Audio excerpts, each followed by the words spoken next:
pemerintah kota mau menganggap strategis dan mau mendengarkan masukan kami dari DPRD, langkah pertama adalah mereka harus koordinasi dengan provinsi. Ya, mereka harus koordinasi dengan provinsi, mereka harus berkoordinasi dengan seluruh kabupaten kota karena Ternate ini menjadi vital karena dia menjadi pintu masuk.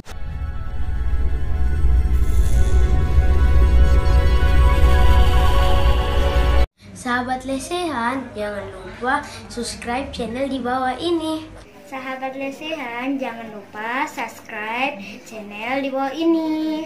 Lesehan, jangan lupa subscribe di channel ini. Sahabat Lesehan, jangan lupa subscribe. Sahabat Lesehan, jangan lupa subscribe. Sahabat Lesehan, jangan lupa subscribe channel ini. Assalamualaikum warahmatullahi wabarakatuh. Sahabat Lesehan Indonesia, menarik sekali hari ini kita berkesempatan untuk berdiskusi dengan salah satu anggota DPRD Kota Ternate yang publik Ternate sudah cukup mengenal beliau. Ya, narasumber kita adalah Ibu Nela Said, salah satu anggota DPR dari fraksi Nasdem di Kota Ternate. Topik kita hari ini kita akan bicara soal new normal. Ya. Pemerintah Kota Ternate menerapkan Ternate sebagai kota dengan penerapan new normal. Nah, tentu memang ada silang pendapat dan mungkin perbedaan pendapat yang sering mengemuka di publik. Nah, kemarin kita sudah bicara banyak dengan pemerintah Kota Ternate lewat sekretaris kota, dan hari ini kita akan jumpai atau kita akan meminta pendapat dari DPR Kota Ternate. Baik Bu Nel, mungkin pertanyaan yang pertama yang kami sampaikan atau kami ajukan adalah seperti apa DPR melihat rencana atau penerapan new normal di Kota Ternate yang sudah beberapa hari ini diterapkan. Ya, terima kasih Pak Nurdin. Ini pertama kami apresiasi teman-teman dari Sahabat Lesehan ini membuat sebuah edukasi dan sosialisasi ke masyarakat kaitan dengan kebijakan-kebijakan pemerintah, apalagi dalam kondisi pandemi COVID-19 ini. Nah, berkaitan dengan adanya keputusan dari pemerintah Kota Ternate memberlakukan khusus untuk kenormalan baru, tetapi untuk pembatasan ini hanya di sektor ekonomi, yang ini menjadi keputusan pemerintah Kota Ternate di bawah Saudara Wali Kota.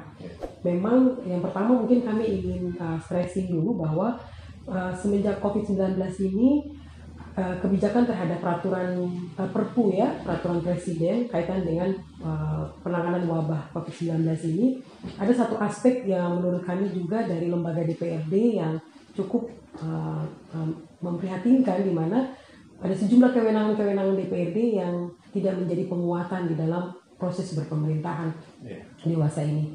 Nah, mulai dari aspek alokasi anggaran, mulai juga dari bagaimana pemutusan terhadap sejumlah kebijakan-kebijakan strategis ini hanya ditentukan sebelah pihak oleh pemerintah daerah sebagai mitra strategis kami. Nah, karena itu makanya termasuk dengan kebijakan pemberlakuan kaitan dengan new normal ini atau kenormalan baru, kami sebenarnya dari DPRD kami berharap bahwa perspektif ini perlu ada kajian ya sebelum ada penetapan. Nah, sampai sejauh ini memang pemerintah kota tidak melakukan komunikasi politik dengan lembaga DPRD, bagaimana sikap dan gagasan serta masukan dari lembaga DPRD. Jadi sifat kami adalah sifatnya hanya inisiatif karena memang tugas dan fungsi kami. Nah, ada beberapa pertimbangan kemarin bahwa sejak awal kita wacanakan ketika Ternate ini memberlakukan yang namanya kenormalan baru, memang dari perspektif kemasyarakatan kita sudah melihat bahwa pasca 4 bulan COVID-19 ini ada perubahan perilaku, karena bicara normal baru ini kan hanya bagaimana perubahan gaya hidup, perubahan penyesuaian terhadap pasca wabah 19 ini, COVID-19 ini. Jadi kita melihat 4 bulan evaluasi kami dari fraksi Nasdem bahwa masyarakat sudah mulai terbiasa dengan gaya hidup di mana yang tadinya tidak pernah menggunakan masker akhirnya menggunakan masker, yang tidak pernah jaga jarak akhirnya jaga jarak. Protokol kesehatan ini sudah dilakukan oleh masyarakat. Nah, tetapi masih banyak kendala, masih banyak kelemahan yang butuh kehadiran pemerintah di dalamnya. Banyak kalau dari aspek ekonomi, kami memang ada segera kami mendorong pemerintah daerah untuk paling tidak, tetapi dengan harus kajian yang maksimal. Itu pertama mungkin ya. bisa kami sampaikan bagaimana sikap kami khususnya fraksi dan lembaga DPRD terhadap kebijakan pemerintah. Karena dari aspek komunikasi politiknya ini hanya sepihak dari pemerintah kota berjalan. Pertimbangan mereka mungkin karena pertimbangan ekonomi ini harus jalan, mereka juga melihat tren di daerah-daerah lain. Jadi saya sih melihat dari perspektif itu bahwa tren ini yang mereka gunakan sebagai keputusan. Baik, kenormalan baru sebagaimana yang dimaksud itu sebetulnya ketika pemerintah kota menyebutkan relaksasi. Sebetulnya kalau kita cari dalam terminologi yang umum, sebetulnya bukan relaksasi ya, tetapi kenormalan baru yang harus diterapkan. Karena di daerah-daerah lain yang disebut dengan PSBB itu atau kenormalan baru itu baru diberlakukan sejak setelah adanya relaksasi terhadap PSBB gitu. Kelihatannya kita tidak punya semacam terminologi atau yang sangat bisa kita pakai untuk menjelaskan apa konsep kenormalan baru itu alternatif, Bunela. Iya. Memang kalau saya juga dalam pengamatan saya sejak awal wacana kenormalan baru ini mau dilakukan dan diterapkan atau sudah diwacanakan oleh pemerintah kota, saya sepakat dengan apa tadi yang Pak Nurdin sampaikan bahwa sebenarnya kan ini perlu dikaji lebih lanjut bahwa dari aspek pemerintah kota ini waktu penetapannya kan hanya level surat keputusan wali kota untuk kondisi darurat bencana alam. Kita tidak pernah yang namanya pemberlakuan terhadap PSBB di Kota Ternate. Ada pembatasan-pembatasan tapi dalam konteks darurat bencana non alam itu sendiri. Nah, itu yang kemarin menjadi sandaran daripada pemerintah kota. Nah, muncul ada beberapa pendekatan-pendekatan regulasi selevel peraturan wali kota, yaitu yang terbaru adalah pemerintah wali kota mengeluarkan kaitan dengan peraturan wali kota yaitu kewajiban menggunakan masker. Nah, ini pun sebagai langkah ikhtiar dari pemerintah kota. Nah, tetapi kaitan dengan kenormalan baru ini sebenarnya yang kami sarankan adalah kemarin harus ada evaluasi dulu. Evaluasi mulai dari yang terpenting adalah evaluasi rangkaian pemutusan mata rantai. Bagaimana siklus peningkatan kasus di Kota Ternate? Bagaimana mapping atau pemetaan terhadap zona-zona kelurahan-kelurahan? Karena kan kita tahu kalau memang fokus mereka adalah sentra ekonomi, berarti harus dipetakan di mana sentra ekonomi yang menjadi pusat sentra. Misalkan di kelurahan-kelurahan tertentu, Kelurahan Gamalama, Kelurahan Makassar Timur ya, atau beberapa kelurahan. Nah, protap ini bagaimana disesuaikan dengan kondisi-kondisi tersebut. Terus diinventarisir juga seluruh, kan Kota Ternate ini kecil. Kita juga bisa memobilisir kondisi dengan menyesuaikan kebijakan kita. Berapa jumlah pedagang? Apa kategorisasi pedagang-pedagang kita yang paling tidak dari aspek perdagangan ini juga bisa segera diantisipasi dengan kebijakan. Nah, ini yang sebenarnya kami belum lihat skenario pemerintah kota. Yang terdekat kemarin mereka baru mengumpulkan pelaku usaha dan UMKM. Tetapi skemanya hanya diberitahukan bahwa nanti mall akan dibuka lebih bebas lagi, beberapa sarana-sarana seperti bioskop akan dibuka dan lain. Jadi belum berbicara level strategi pemerintah kota bahwa langkah-langkah ikhtiar apa dalam konteks normal baru ini yang bisa diimplementasi teknis di lapangan. Saya ambil contoh misalkan, kan harus ada pemetaan.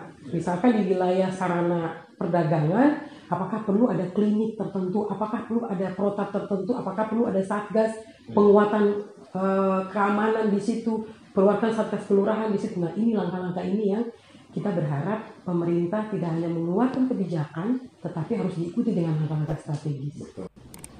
Sahabat Lesehan Indonesia, muncul perdebatan yang begitu kuat di masyarakat kita soal penerapan kenormalan baru di Kota Ternate atau yang pemerintah kota menyebutnya sebagai relaksasi.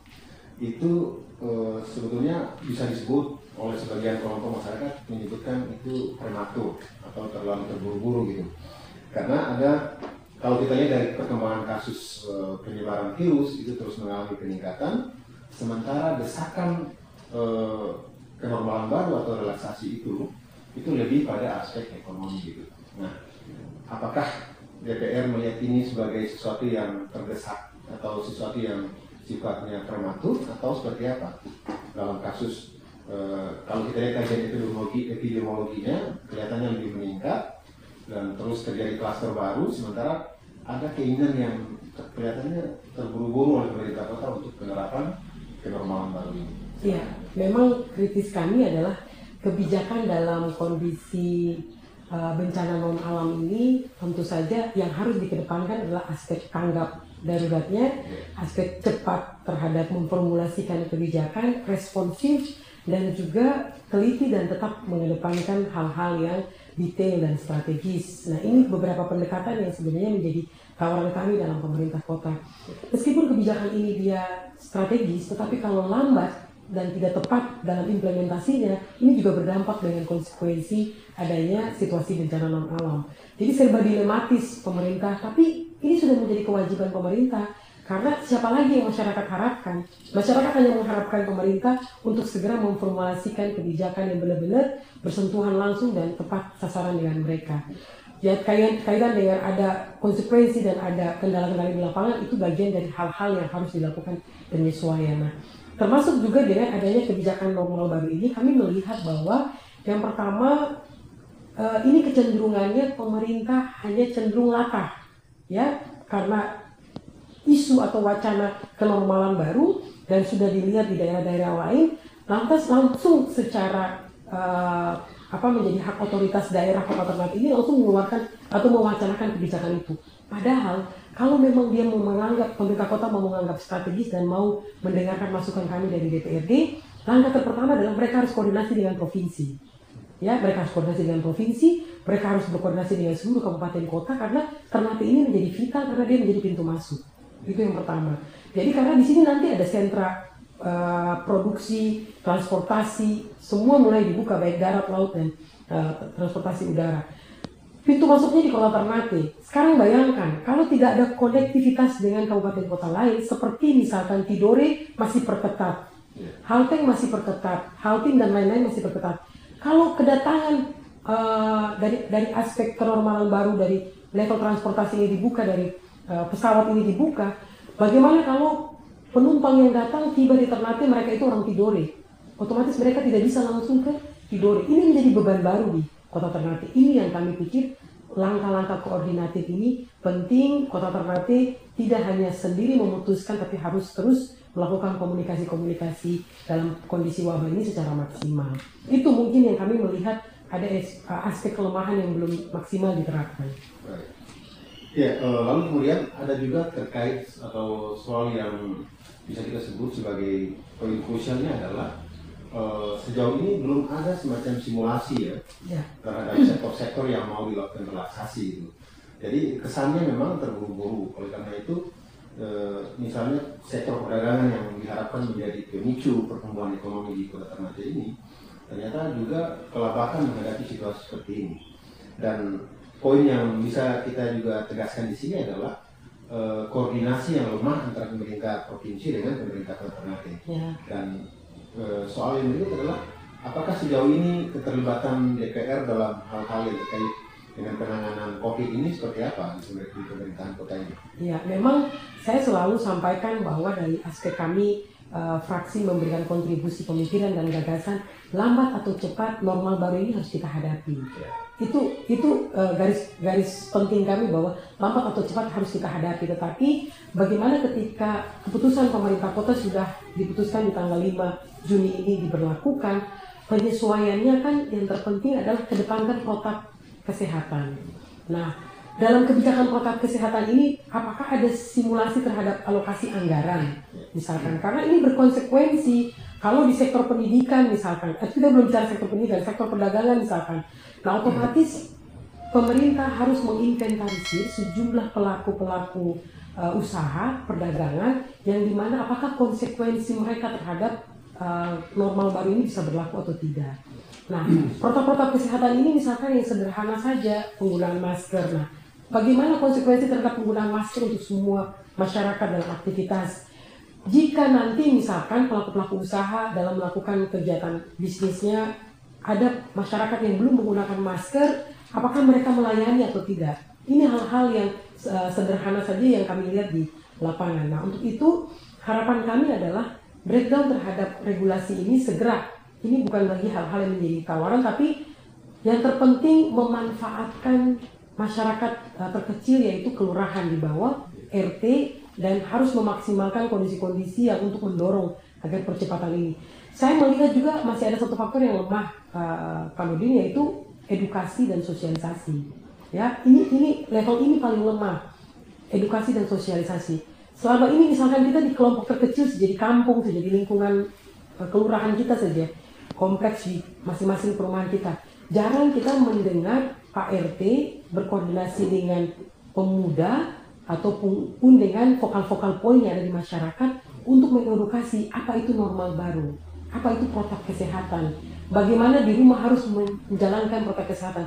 Semua ini rata-rata lahir dari kesadaran masyarakat sendiri. Saya belum melihat ada intervensi pemerintah yang begitu optimal dalam hal ini. Nah, ini yang saya katakan level edukasi, level sosialisasi yang masih sangat lemah. Apa salahnya sih pemerintah memberdayakan setingkat kelurahan, pemuda diberdayakan, posyandu diberdayakan, tokoh-tokoh ibu-ibu PKK dan lain-lain. Nah, ini semua harus bergerak untuk mengedukasi bagaimana kita menghadapi yang namanya hidup dalam kondisi kenormalan baru. Nah, harus diterjemahkan dalam kondisi lokal bahwa orang adat sehat orang ini, budaya silaturahmi ini begitu kuat, ya.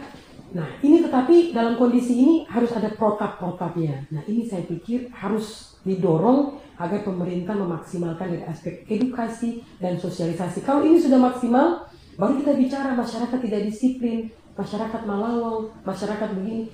Selagi ini belum dioptimalkan, jangan pernah kita salahkan masyarakat. Itu menurut saya, Pak Nurdin. Baik, di Ternate ini sebetulnya dua sektor yang paling vital ya, kalau kita bicara soal relaksasi, yaitu sektor perdagangan dan sektor transportasi tentunya. Nah, sejauh ini yang bisa kita amati di lapangan, memang protokol kesehatan itu sudah ada. Masalahnya adalah pengawasan dan seberapa lama itu bisa berlangsung gitu, terhadap protokol kesehatan yang diterapkan baik di pasar maupun di transportasi kita gitu. Nah, saya melihat ada semacam lemah koordinasi antara sektor maupun struktur ya yang terjadi selama ini di Kota Ternate. Dalam pandangan Ibu Nela, kira-kira seperti apa? Ya, tadi saya menarik tadi juga Pak Nurdin bilang ada simpul-simpul yang belum tergerak secara maksimal. Nah, simpul-simpul ini yang sebenarnya yang menjadi sektor-sektor ataupun elemen-elemen strategis dalam mengimplementasikan dan segera mengkonflikkan kebijakan-kebijakan, karena kita tidak bicara lagi di dalam level yang terlalu tinggi.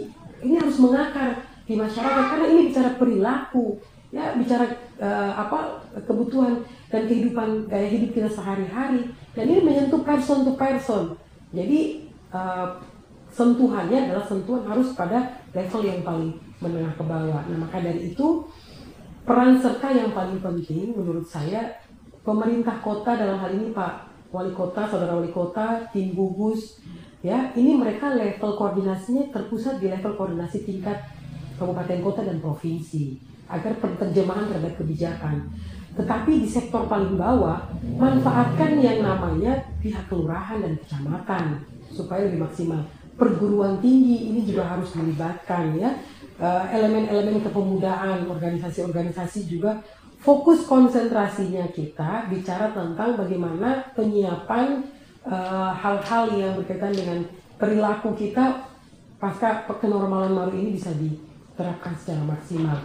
Kalau ini bisa diimplementasikan, disinergikan, era sekarang ini harus era kolaborasi, Pak Nurdin. Kalau tidak kolaborasi, pemerintah hanya berada di level di atas dan mereka mau mengkoordinir, mengkonsolidir semua, susah menurut saya. Jadi harus melebur, harus lebih cair ya dalam, karena ini namanya relaksasi ya.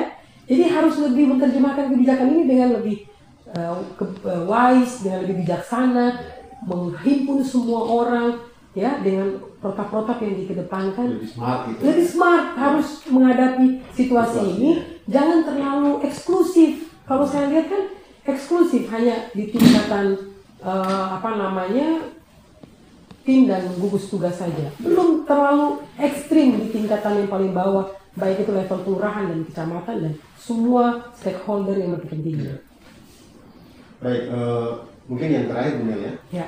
Tadi Ibu Nela menyebutkan bahwa ada dampak terhadap perubahan kebijakan fiskal ketika new normal ini atau kenormalan baru ini diterapkan, termasuk juga soal koordinasi antara pemerintah daerah, baik di level pemerintah struktural maupun sampai pada level terbawah gitu. Iya.